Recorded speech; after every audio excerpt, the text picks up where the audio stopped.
मे कल्याणं मङ्गलं देवयं चेयं पज्वासामि मथेन वन्दामि दिखुतो आयाहिनं पयाहिनं करेमि वन्दामि नमस्सामि सत्कारेमि सम्मानेमि कल्याणं मङ्गलं देवयं चेयं पज्वासामि मथेन वन्दामि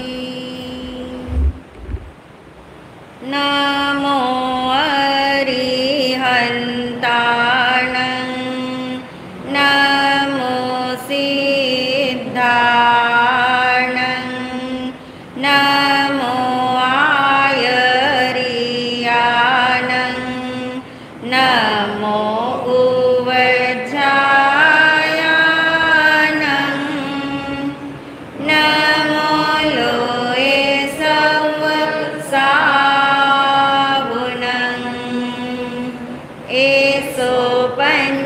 नमोकारो सर्वपावपनाशनो मङ्गलानं च सर्वेसिं परमं हवै मङ्गलं मङ्गलानं च सर्वेसिं परमं हवै मङ्गलम्।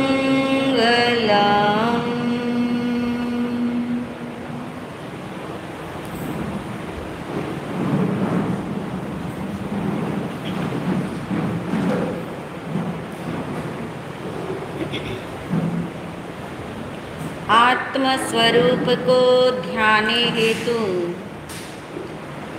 आंखें बंद करें।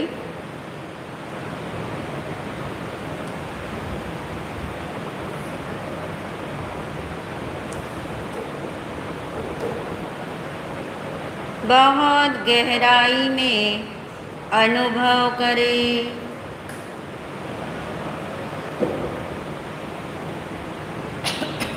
अपने होने का एहसास पक्का करें।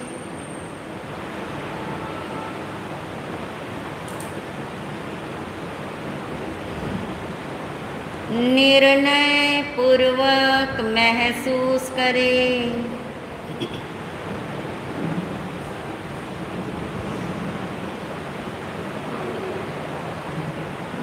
मैं आत्मा हूँ।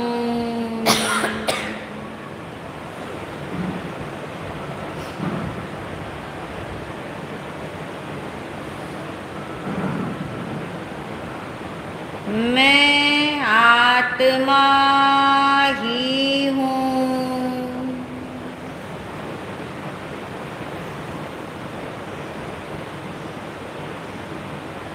आत्मा के अलावा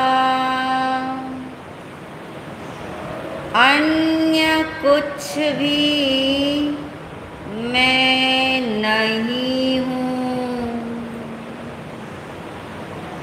मैं शुद्ध आत्मा हूँ। मैं शुद्ध आत्मा हूँ।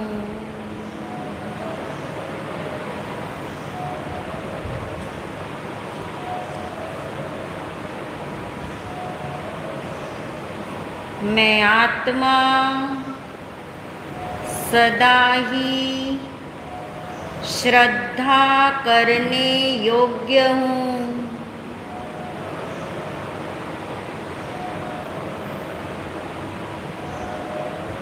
मैं आत्मा श्रद्धेय तत्व हूँ,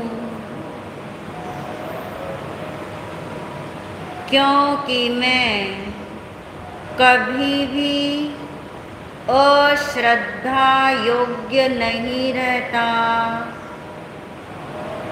अविश्वसनीय नहीं होता।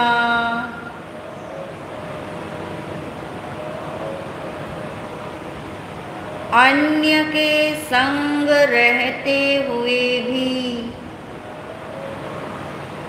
पर के साथ रहते हुए भी मैं आत्मा पर रूप नहीं होता, इसलिए मैं सदा ही विश्वसनीय तत्व हूँ, श्रद्धा करने योग्य हूँ। मैं ही श्रद्धा का श्रद्धेय हूँ।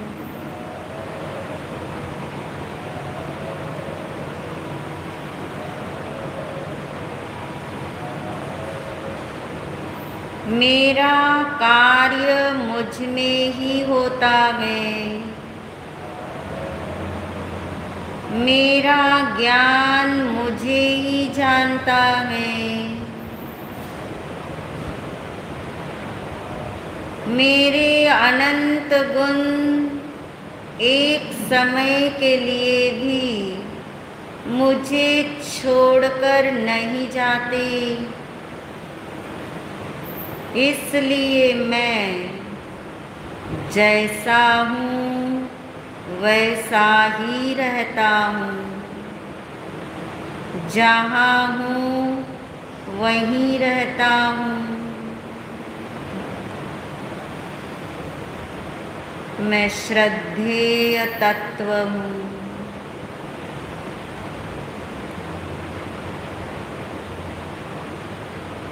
संसार की सभी आत्माएं शुद्ध आत्मा हैं, सिद्ध भगवान समान ही हैं,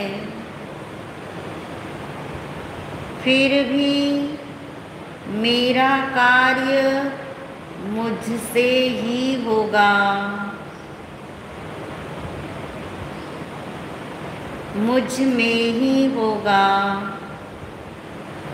मेरे ही कारण होगा,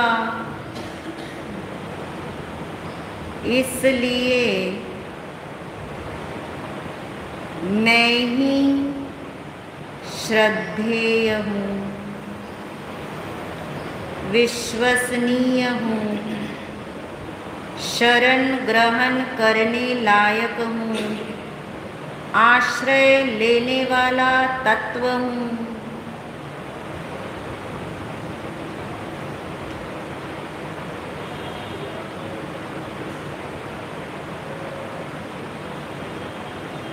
अनादिकाल से आज तक मैंने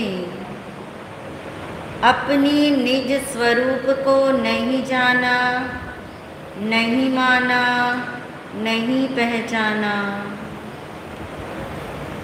इसीलिए अनंत दुख पाया।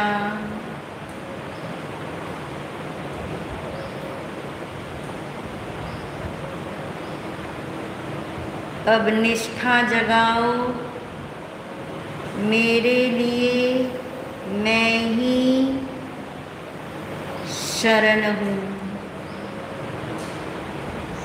मेरे लिए मैं ही मंगल हूँ, निज शुद्ध आत्मा ही मंगल है, निज शुद्ध आत्मा ही शरण है। यही श्रद्धा करने योग्य है। इस भाव से अपने को बारंबार भावित करें। मैं आत्मा अनंत गुणों का घन पिंड हूँ। मैं अपने ही आत्म प्रदेशों में रहता हूँ।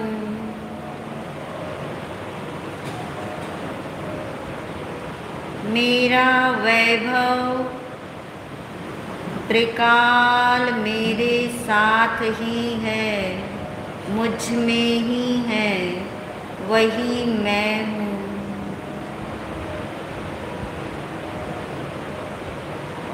मैं ही सिद्ध समान हूँ, मैं ही सिद्ध भगवान हूँ।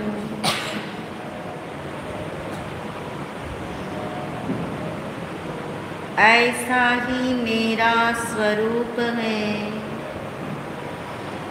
इस स्वरूप से अपनापन हो,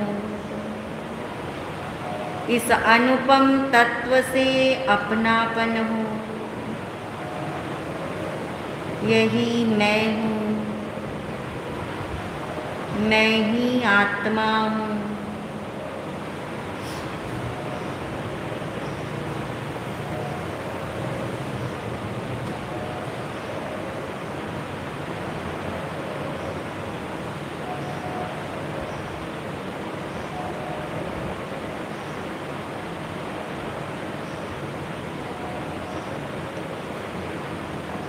सदा एक जैसा हूँ मैं, सदा एक जैसा हूँ मैं, श्रद्धेय तत्व हूँ, श्रद्धेय तत्व हूँ, श्रद्धा करने योग्य हूँ मैं, अनुपम तत्व हूँ, श्रद्धा करने योग्य हूँ मैं, अनुपम तत्व हूँ। अपने से ही अपनापन हो, अपने से ही अपनापन हो, श्रद्धेय तत्व हूँ, श्रद्धेय तत्व हूँ, श्रद्धा करने योग्य हूँ मैं, अनुपम तत्व हूँ, श्रद्धा करने योग्य हूँ मैं, अनुपम तत्व हूँ, अनुपम तत्व हूँ। मैं हूँ आत्मा, शुद्ध आत्मा, शुद्ध आत्मा को नमन। मैं हूँ आत्मा, शुद्ध आत्मा, शुद्ध आत्मा की शरण। गुरु वंदना, गुरु वंदना, गुरु वंदना बारंबार, गुरु वंदना, गुरु वंदना, गुरु वंदना बारंबार। प्रसन्नता के साथ आंखें खोल सकते हैं। परम श्रद्धेय परम उपकारी महाराज श्री के चरणों में अनंत वंदन नमन। सभी शुद्ध आत्माओं को अनंत वंदन नमन। को हम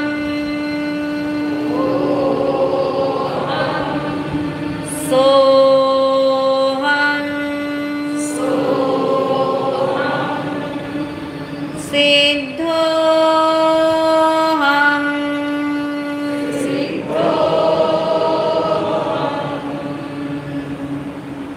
मैं सिद्ध भगवान जैसा ही शुद्ध आत्मा हूँ। अपने को क्या माने बिना आत्मा का कल्याण नहीं होगा।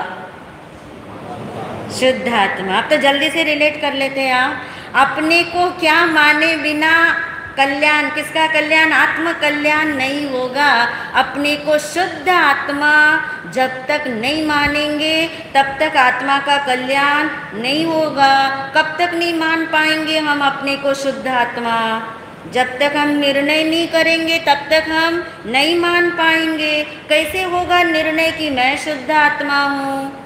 चिंतन करना पड़ेगा, क्योंकि निर्णय खुद ने करना है।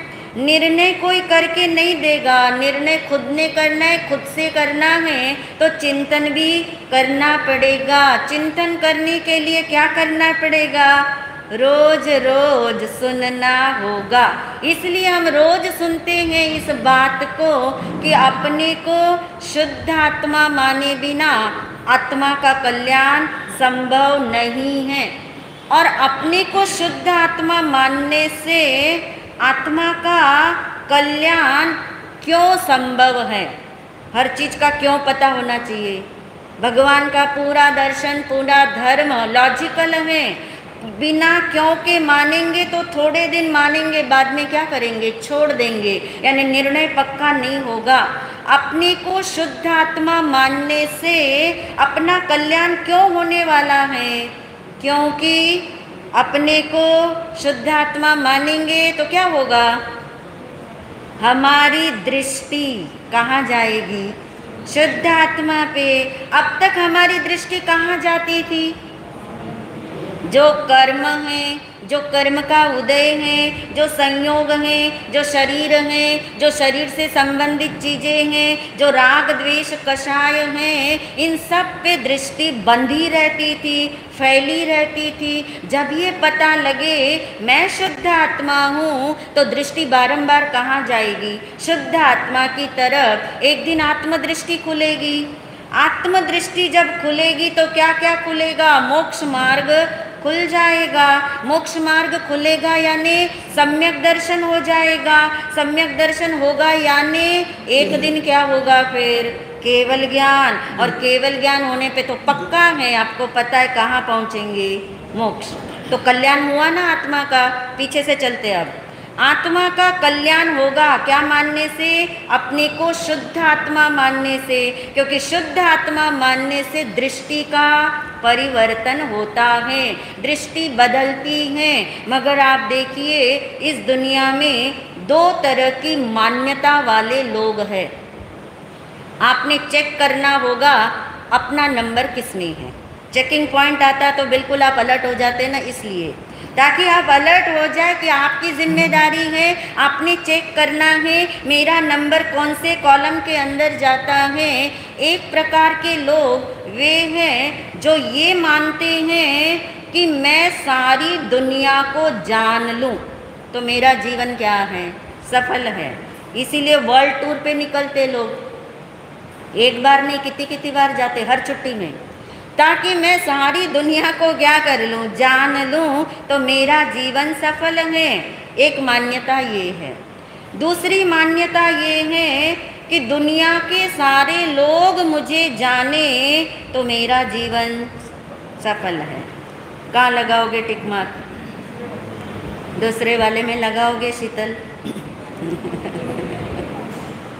सारी दुनिया मुझे जाने तो क्या मेरा कल्याण होगा, सारी दुनिया मुझे जान ले तो मेरा कल्याण होने वाला नहीं। मैं सारी दुनिया को जानूं तो मेरा कल्याण होने वाला नहीं। मगर सारी दुनिया इस दो में ही बंधी हुई है, इन दो मान्यता से बंधी हुई है। कोई ये सोचता है मैं सारी दुनिया को जान लूं, और कोई ये सोचता है मुझे सारी दुनिया जान ले। मगर आपकी सोच तो बहुत डिफरेंट है।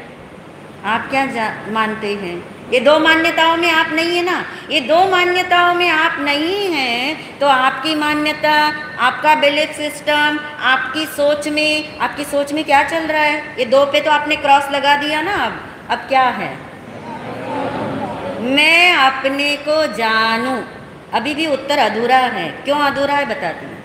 मैं अपने को जानूं, बहुत लोग अपने को जानने में लगे हैं, मगर अपने को जानना यानी किसे जान रहे, मेरा बॉडी फिट एंड फाइन रहे, ये भी तो अपने को जान रहे हो। मैं ऐसा खाना खाऊं, मैं ऐसी भाषा बोलूं, मैं ऐसा जीवन जीऊं कि ताकि मैं कैसा रहूं, अच्छा रहूं, फिट रहूं दुनिया के अंदर, ये भी एक अपने को जानना है। अपने को जानना यानी क्या, अपने को जानने में बहुत लोग लगे हुए हैं जो ऐसे जानने में लगे हैं कि मैं अपने को जानूं मगर दूसरे की दृष्टि से जानूं। लगता है ऐसा, दूसरे की दृष्टि में मैं जच जाऊं, मैं ऐसा कुछ पहनूं, मैं ऐसा कुछ करूं कि दुनिया की दृष्टि में मैं कैसा पहचाना जाऊं। अच्छा, यानी मैं अच्छा बोलूं ताकि लोग मेरी तारीफ कर रहे, तो दूसरों की दृष्टि से अपने को जान रहे हैं, दूसरे की दृष्टि से अपने को पहचान रहे हैं। बहुत गहराई से देखें, हम अपनी दृष्टि कहाँ खर्च कर रहे हैं। दृष्टि सबके पास है, दृष्टि सबके पास है, मगर खर्च कहाँ हो रही है। हम अपनी दृष्टि को किस में लगा रहे? दूसरों को जानने में, अपनी दृष्टि को दूसरों को जानने में लगा रहे हैं। और जब अपना नंबर आता है, अपने को जानने का नंबर आता है, तो हम क्या सोचते हैं? दूसरों की दृष्टि से अपने को मापदंड हमने ये रखा है, क्या ऐसा करे कि दूसरे की आंखों में हम जच जाए, यानी ऐसा जानना भी अपने को जानना नहीं। फिर राइट आंसर क्या होगा? अपनी दृष्टि से, अपनी नज़र से, अपनी दृष्टि से अपने को जानना, ये क्या है? फाइनल उत्तर है। अपने को जानने वाले भी बहुत बार भटक गए हैं, अपने को जानने वाले भी भटक गए। भगवान कहते आत्मा को जानने वाले भी भटक गए। जिन्होंने अपने को माना मैं आत्मा हूँ, ये तो माना, मगर कैसा आत्मा माना? कर्म से बंधा हुआ माना। आत्मा तो माना, मगर कैसा माना? राग द्वेष वाला। आत्मा तो माना, मगर शरीर से युक्त वाला आत्मा आत्मा माना। आज तक हमने एक बार भी शरीर के रहते हुए, कर्म के रहते हुए, राग द्वेष कषाय के रहते हुए अपने को क्या नहीं माना? क्या नहीं बोला तो मैं नहीं कह सकती, क्योंकि बोल ही रहे हम कितने महीने से 2 महीने होने लग जाएंगे। बोल ही रहे हैं हम। सिर्फ बोलने से तो नहीं होगा, मगर बिना बोले भी नहीं होगा। बोलने से नहीं होगा तो फिर तो आप बोलना छोड़ दोगे। कल से मैं अकेली बोलूँगी, आप बोलोगे ही नहीं। बोलना नहीं छोड़ना है, मगर बोलने से हो जाएगा ऐसा नहीं मानना है। निर्णय करने से होगा, यानी अपनी दृष्टि से अपने को जानना, इसका नाम आत्मदृष्टि है। और आत्मदृष्टि खुल जाए तो आपको अपनी असली पहचान हो जाती है, अपनी आईडी मिल जाती है। क्या है मेरी पहचान? मैं शुद्ध आत्मा हूँ। क्या है मेरा असली पता? सिद्धालय, मोक्ष मेरा असली ठिकाना है। क्या है मेरा पद, जो कभी अपद नहीं होता? सिद्ध पद। और अपनी डेट ऑफ बर्थ तो सबने याद रखी है। अब अपनी यानी किसकी? अनादि अनंत। कोई आदि नहीं, कोई अंत नहीं। ये मेरी जन्म तिथि है और मेरी प्रॉपर्टी। क्या है प्रॉपर्टी मेरी? अपनी प्रॉपर्टी जरूर याद रखना, ताकि बाहर की प्रॉपर्टी के लिए झगड़ा करना न पड़े, बाहर की प्रॉपर्टी के लिए वेट करना न पड़े। अपनी प्रॉपर्टी जो अपने से एक समय के लिए भी अलग नहीं हो सकती, अपनी प्रॉपर्टी जिसे कोई लूट नहीं सकता, वो अपनी प्रॉपर्टी है जिसे कोई जला नहीं सकता, कोई गला नहीं सकता, कोई उड़ा नहीं सकता, कोई छेदन भेदन नहीं कर सकता। वो कौन सी प्रॉपर्टी है? अनंत गुणों का घन पिंड। आत्मा का मतलब ही क्या है? अनंत गुणों का मैं ऐसा घन पिंड हूँ जिसमें स्पेस ही नहीं है अन्य किसी के क्या करने की, प्रवेश करने की। इसलिए मेरा वैभव, मेरी निधि जैसी है वैसी ही रहती है। ये मेरी आइडेंटिटी है। और मेरा क्या क्या नहीं है? जो मेरे पास है फिर भी मेरा नहीं, जो मेरे पास नहीं वो तो मेरा है ही नहीं। मगर जो मेरा कहता हूँ वो भी मेरा नहीं, जिसे मैं मेरा मेरा मानता हूँ वो भी मेरा नहीं। ये चिंतन चले तो आपको अपनी आइडेंटिटी यानी असली पहचान होना क्या है प्रारंभ हो जाएगा। क्यों? वरना कर्म का चक्र तो चलता ही रहने वाला है। कब तक चलेगा? जब तक मोक्ष नहीं मिलता तब तक कर्म है, कर्म का उदय है, कर्म के उदय के साथ क्रियाएं हैं, शुभ अशुभ भाव भी है, मन वचन काया भी है, राग द्वेष भी है, मगर इसी के अंदर रहते रहते अपना कार्य भी हो सकता है। तो क्या बदलने से होगा? दृष्टि। क्रिया बदलने से दृष्टि नहीं बदलती, क्रिया बदलने से दृष्टि नहीं बदलती, भाव बदलने से भी दृष्टि बदलेगी कि नहीं बदलेगी? नहीं बदलती। कई बार इतने शुभ भाव आपके भीतर में हैं, मगर सारे शुभ भाव संसार की दिशा में जा रहे हैं। धर्म क्रिया भी संसार के वास्ते हो रही है, शुभ क्रियाएं भी संसार मुखी बन रही हैं, तो फिर इससे दृष्टि बदलने वाली नहीं। यानी सृष्टि को बदलने से दृष्टि नहीं बदलती। और कर्म चक्र को भेदन करना है, कर्म चक्र से ऊपर उठना है, तो फिर क्या करना होगा? एक ही कार्य करने जैसा है, दृष्टि को बदलना होगा। कर्म चक्र चलता ही रहेगा।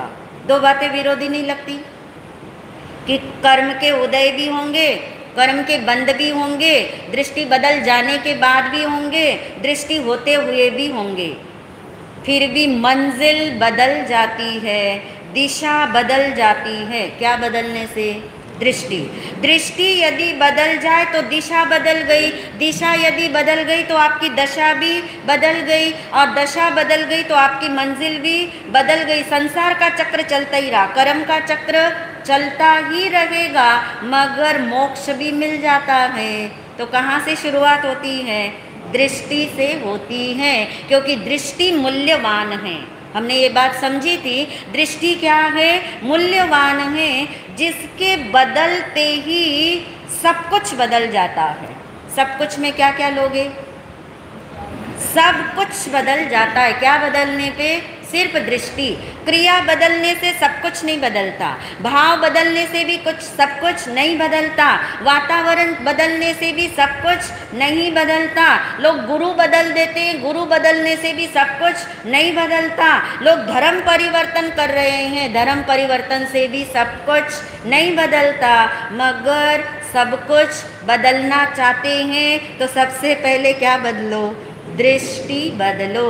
और ये दृष्टि दो तरह की बताई, दो ही तरह की दृष्टि है। एक दृष्टि जो संसार की तरफ ले जाती है, एक दृष्टि जो मोक्ष की तरफ ले जाती है। कर्म चक्र वही चलता रहेगा, कर्म चक्र में कहीं बदलाव नहीं आएगा। सबसे पहले किसमें बदलाव आएगा? दृष्टि में। जैसे मान लीजिए एक व्यक्ति गाड़ी चला रहा है, गाड़ी चलाते चलाते उसे ख्याल आया मुझे ईस्ट में जाना था और मैं कहाँ जा रहा हूँ? वेस्ट में जा रहा हूँ। बिना गाड़ी रोके क्या वो वेस्ट से ईस्ट में जा सकता है कि नहीं? गाड़ी वाले तो आप हो, आप बता सकते हो, गाड़ी आप चलाते हो, जा सकता है कि नहीं? आस्था जा सकता है कि नहीं? हाँ, यानी यदि उसे कहा जाए, मान लीजिए अभी नई बात समझ आ रही हूँ, फिर से बोलती हूँ, उसे ये समझ आएगा आ जाए कि मुझे गाड़ी बिना रोके, कोई ऐसी कंडीशन है कि आप गाड़ी रोक नहीं सकते, बिना गाड़ी रोके आपको जो वेस्ट में आप जा रहे हैं, आपको अपना डायरेक्शन चेंज करना है। कहाँ आना है? ईस्ट की तरफ। गाड़ी में बैठे बैठे आप ईस्ट की तरफ मुख करोगे तो नहीं आओगे, क्योंकि गाड़ी तो कहाँ चल रही है?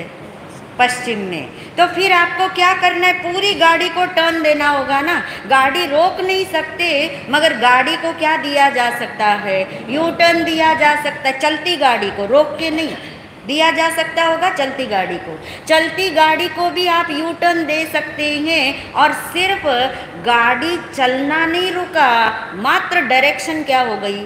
चेंज।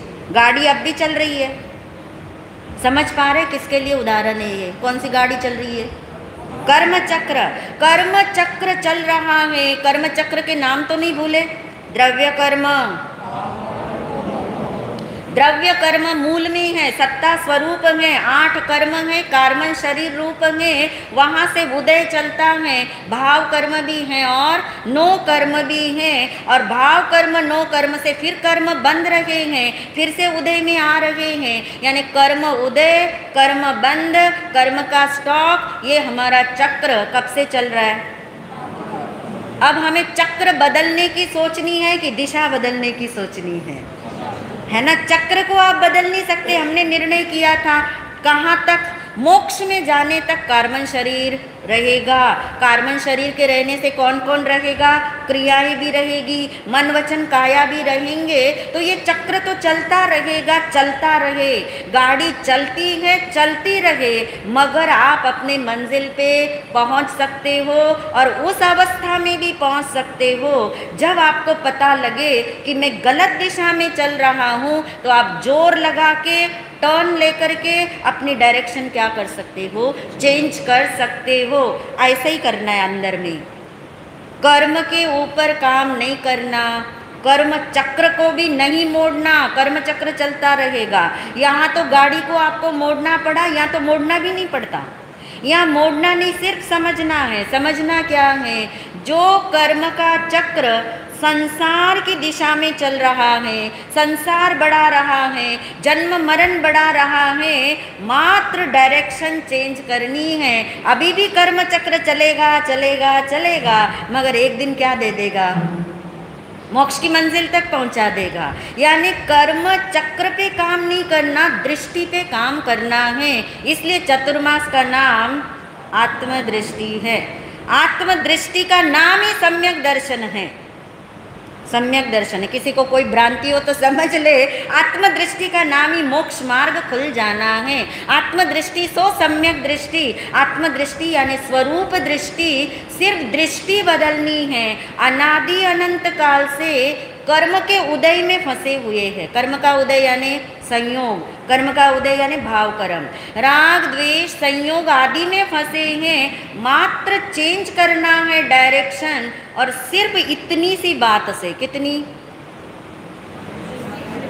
मैं कौन हूँ, मैं शुद्ध आत्मा हूँ, मैं शुद्ध आत्मा हूँ, मैं सिद्ध भगवान जैसा हूँ। ये जो दिखाई देता है स्ट्रक्चर, ये मैं नहीं हूँ। ये जो मुझे मिले हैं संयोग, ये मैं नहीं हूँ, ये मेरे नहीं हैं। और ये करते करते 100% का निर्णय हो जाए तो मान लेना आपका डायरेक्शन क्या हो गया, चेंज। क्योंकि जहाँ दृष्टि है वहाँ आप हो, जहाँ क्रिया है वहाँ आप नहीं हो, जहाँ भाव है शुभ अशुभ वहाँ आप नहीं हो, जहाँ ये शरीर है वहाँ आप नहीं हो। आपसे समझ पा रहे हैं आप यानी मैं शुद्ध आत्मा, यानी दृष्टि बदलने के लिए जहाँ आपकी नज़र होती है वहाँ आपका निवास होता है। जहाँ आपकी दृष्टि होती है आप वहाँ बैठे होते हैं। आप सब यहाँ बैठे हैं, बैठे हैं सब यहाँ। भगवान कहते ऐसे बैठना बैठना नहीं है। आप वहाँ बैठे हैं जहाँ आपका अपनापन है, जहाँ आपकी नज़र है, जहाँ आपका अटैचमेंट है, जहाँ आपको अच्छा लगता है आप वहाँ बैठे हैं। फिजिकली आप यहाँ बैठे हैं, मगर जहाँ आपकी नज़र है वहाँ आपका निवास है। एक चील को आप देखते हैं आकाश में कितनी ऊंची उड़ती है, सारे पक्षियों से ज़्यादा ऊंची कौन उड़ती है, चील उड़ती है। मगर कोई ऊंचा उड़ने से ऊंचा नहीं हो जाता। वो चील की नज़र कहाँ है, नीचे है, धरती पर है, अपने भोजन पर है। भले वो स्थान उसका ऊंचा दिखाई देता हो, मगर उसकी दृष्टि जहाँ पर है उसका निवास वहाँ पर है। ऐसे हम संसार में रहे, हम कर्म बंधन में रहे, हम चाहे शरीर के अंदर बंधे रहें, फिर भी जहाँ हमारी दृष्टि होगी वहाँ हम होंगे। इतनी बात पक्की हो जाए तो अब 3 शब्द समझेंगे जिससे समझ आएगा कि हमारी दृष्टि कैसे पर में उलझ जाती है और क्यों हम अपनी तरफ नहीं आ पाते हैं। क्योंकि दृष्टि के 2 ही ठिकाने हैं। कौन कौन से? पर दृष्टि और आत्मदृष्टि, संयोग दृष्टि और स्वरूप दृष्टि, बहिर्दृष्टि और अंतर्दृष्टि। कोई भी नाम से याद रख लो, एक बाहर की दृष्टि एक अंदर की दृष्टि है। बाहर की दृष्टि किससे जुड़ेगी? पर, यानी पर किसे कहते हैं हम? जो मैं नहीं हूँ उसको छोड़ के सब क्या है? पर। और आत्मदृष्टि किसे कहते हैं? जो मैं हूँ, मैं यानी स्वरूप दृष्टि आत्मदृष्टि है। तो दृष्टि के दो ही ठिकाने, तीसरी जगह वो टिकती है ही नहीं, जाएगी नहीं, इधर इधर और इधर, यानी दो ही उसके ठिकाने हैं। तो तीन शब्द हुए। एक है दृष्टा। दृष्टा किसे कहते हैं? देखने वाला। कौन है देखने वाला? आँख देखने वाला में नहीं है, देखने वाला कौन है? मैं, यानी मैं देखने वाला हूँ। शुद्ध आत्मा यानी दृष्टा। एक है दृष्टि। दृष्टि क्या करती है? जुड़ती है, इधर भी जुड़ सकती है और इधर भी जुड़ सकती है, इधर भी देख सकती है और इधर भी देख सकती है। तीसरा शब्द है दृश्य। दृश्य यानी जो दिखाई दे रहा है। बोलोगे तीन शब्द? इधर आपने दृष्टा रखा, बीच में आपने दृष्टि को रखा, राइट साइड आपने क्या रख दिया? दृश्य। अब आप देखिए दृष्टि का खेल कैसे चलता है। दृष्टि के लिए ये दो एरो है, या तो वो दृश्य में उलझेगी दृष्टि, या फिर किधर लौटेगी? अपनी तरफ। और ये पक्का नियम है, यदि दृष्टि दृश्य में उलझ रही होगी तो पक्की बात है वो कहाँ नहीं है? दृष्टा की तरफ नहीं है। अगर दृष्टि दृष्टा की तरफ होगी, अपनी तरफ होगी, तो पक्की बात है वो किस में नहीं उलझेगी? दृश्य में नहीं उलझेगी। अब समझ आ गया इस तरह का विज्ञान। अब आप देखिए हम करते क्या है। दृष्टि का कार्य 24/7 जारी है। आप सोए हुए भी हैं तो भी दृष्टि अपना कार्य करती है। दृष्टि अपना कार्य एक समय के लिए भी छोड़ती नहीं है, मगर किधर वो उलझती है और किधर उसे जाना चाहिए ये उसको पता नहीं है। दृष्टि को ये पता नहीं है कि मुझे कहाँ जाना चाहिए। वो निर्णय कौन करके देगा उसे? ज्ञान करके देगा, क्योंकि निर्णय करने का काम किसका है? ज्ञान का। ज्ञान निर्णय करके देगा कि तुझे कहाँ उलझना है और तुझे कहाँ उलझना नहीं है। अब आप देखिए अनादि अनंत काल से हम दृश्य देख रहे हैं। दृश्य में समझ आ रहा है क्या है? 5 इंद्रियों के जितने विषय है ना, वो सब क्या है हमारे लिए? दृश्य। 5 इंद्रियों के विषय जो हैं, यानी देखना, सुनना, सूंघना, चखना, बोलना, स्पर्श करना, ये सारे सब्जेक्ट, ये दृश्य है हमारे लिए। इसमें से कोई ना कोई दृश्य हमारे सामने चल ही रहा होता है, यानी वो कर्म के उदय हैं, वो दृश्य हैं। और उस दृश्य का होना बुरा नहीं है। दृश्य का होना बुरा नहीं है। क्यों? दृश्य तो रहेंगे। 5 इंद्रियों के विषय कब तक रहते हैं? जब तक मोक्ष नहीं मिलेगा। जब तक शरीर है तब तक 5 इंद्रियां हैं। 5 इंद्रियों के विषय अरिहंत परमात्मा को भी हैं। 5 इंद्रिय के विषय होना कोई बुरी बात नहीं है। बुरी बात क्या हो गई फिर? दृष्टि का उसमें उलझना। अब इसका मीनिंग क्या समझ आ रहा है? दृष्टि का उसमें उलझना यानी क्या होना? कानों में बहुत अच्छे शब्द पढ़ रहे हैं, आँखों से बहुत सुंदर दृश्य दिखाई दे रहा है, और उसमें उलझने का मतलब क्या है?